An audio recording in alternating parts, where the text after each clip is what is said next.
Assalamualaikum warahmatullahi wabarakatuh, teman-teman dan sahabat. Jumpa lagi. Video kali ini memenuhi permintaan dari netizen penonton tentang sebenarnya kalau saya membuat rumah itu diborongkan, borong kerja atau harian. Posisi adalah dana pas-pasan ya. Kita membuat rumah dengan dana mencari-cari, dana pas-pasan. Yang kedua, posisi kita membuat rumah sama-sama belum berpengalaman. Yang ketiga, posisi saya sebagai orang yang membuat rumah atau konsumen. Oke ya, secara garis besar saja ya, mungkin biar paham logika berpikir begini. Logika berpikir kalau kita borongkan, misalnya rumah itu ukuran 10 kali 10 dengan asumsi 1 meter persegi 3 juta atau 1 meter persegi 3,5 juta. Berarti dananya kisaran antara 300 sampai 350 juta. Dengan spek bla bla bla bla bla bla sudah disepakati, deal dikerjakan. Logika berpikir, sekarang logika berpikir. Seorang pemborong pasti akan mendapatkan keuntungan minimal 20%.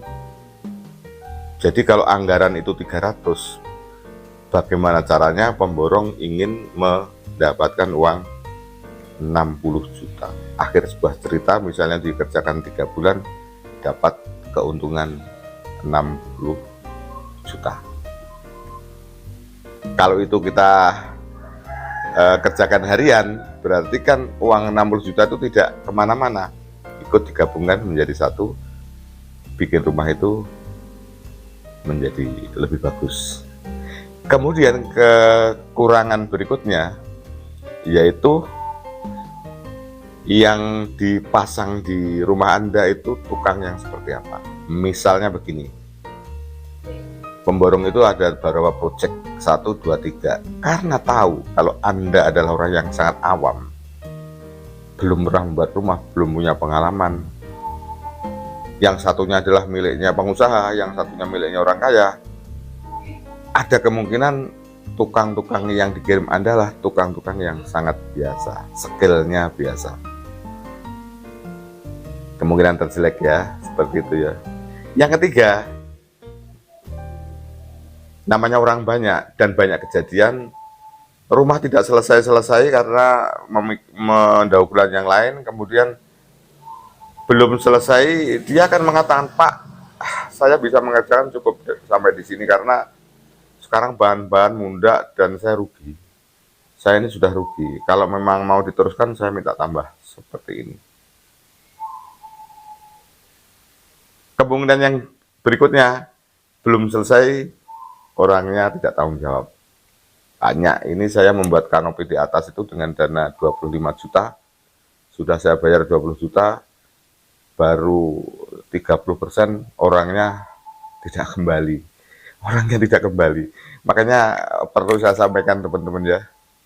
Itu ya. Kalau kemudian kita kerjakan sendiri, logika berpikirnya uang 300 itu semua full untuk rumah. Hanya kerugiannya kita repot, kita ngawasi, kan gitu ya. Kemudian kita bisa milih tukang-tukang yang betul-betul bisa membantu Anda. Misalnya dalam satu minggu tukang itu ternyata hasilnya kurang memuaskan, Anda bisa menghenti. Pak, dihentikan dulu karena dananya masih macet. Kalau diborongkan, Anda tidak akan bisa menghentikan. Kalau diborongkan, misalnya ada yang tidak cocok, tukangnya Anda kasih tahu, dia tidak akan mengindahkan karena saya di sini yang merintah adalah bos pemborongnya, dan pemborongnya biasanya jarang ke situ. Sedih kan? Ya, itu. Nah, kemudian karena kita tidak punya pengalaman di bidang membuat rumah, sebaiknya setelah di harian Anda mencari saudara atau teman yang dipandang ahli di bangunan, diminta tolong untuk ngawasi.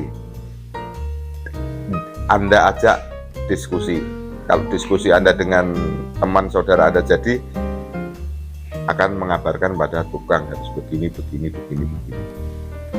Otomatis ya ngasih honor, terserah apa 2 hari sekali apa 1 bulan dikasih berapa, kesepakatan, daripada uangnya untuk pemborong minimal 20% kan gitu ya.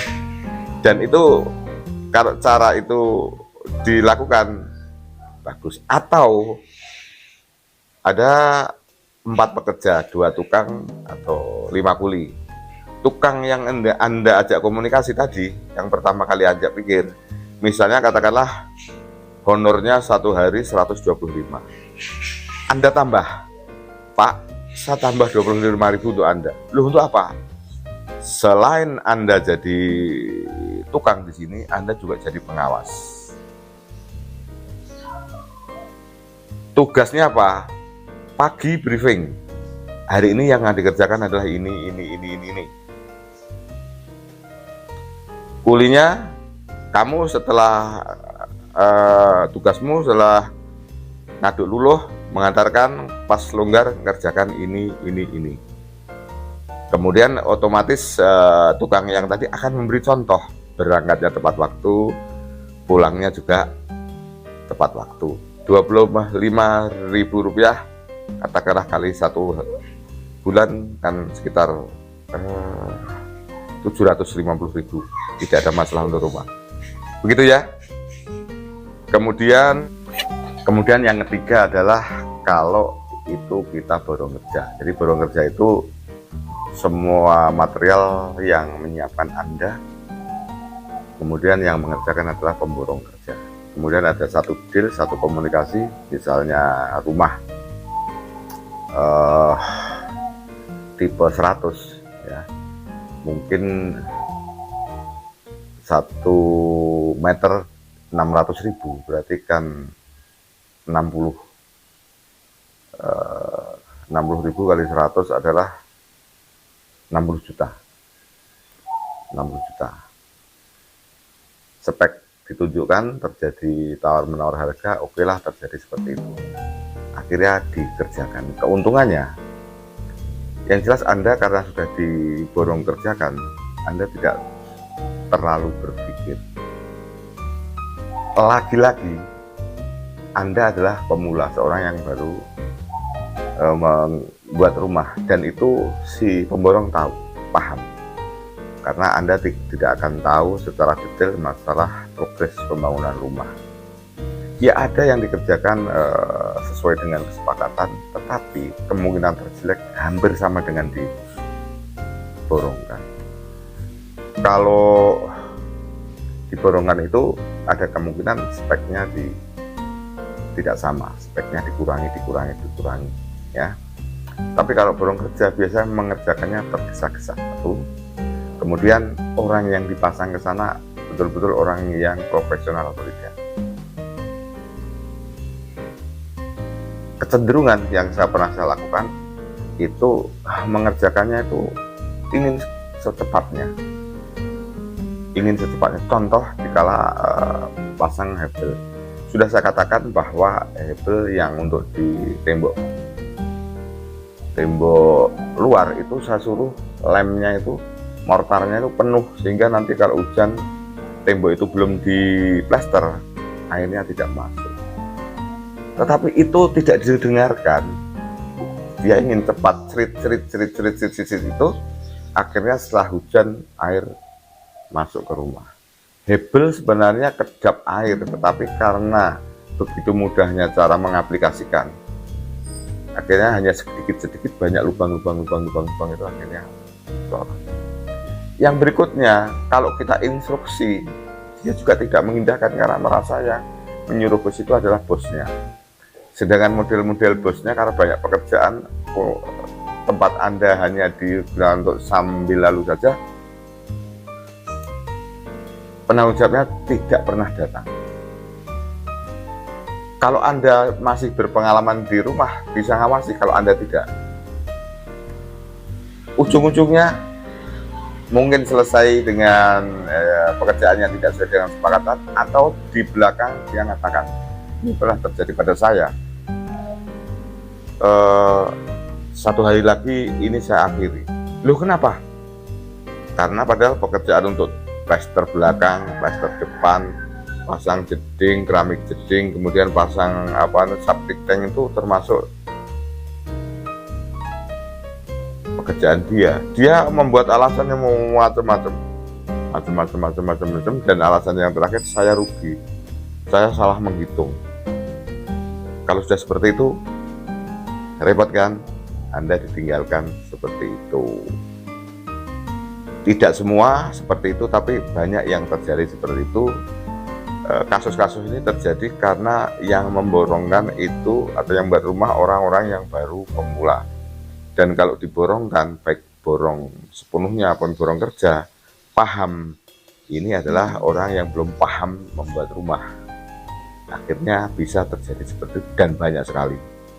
Saya juga pernah ngalami gitu loh. Makanya penting saya sampaikan, Anda jangan mengalami seperti itu. Jadi kalau sekarang itu kan banyak YouTube, banyak informasi-informasi, sehingga kita bisa mengantisipasi walaupun Anda pemula. Tapi dikala saya dulu membuat rumah ini saja, hampir seperti itu.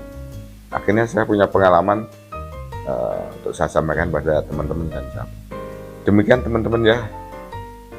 Saya bicara ini untuk Anda yang mau membuat rumah, bukan untuk para tukang dan lain sebagainya. Ini berdasarkan pengalaman saya yang pernah terjadi dan banyak terjadi. Jangan terjadi pada Anda, jangan terjadi pada Anda. Demikian, mudah-mudahan video saya yang mungkin kurang lengkap ini ada manfaatnya ya. Terima kasih, mana ada kurangnya minta maaf. Akhirnya wassalamualaikum warahmatullahi wabarakatuh. Sampai jumpa.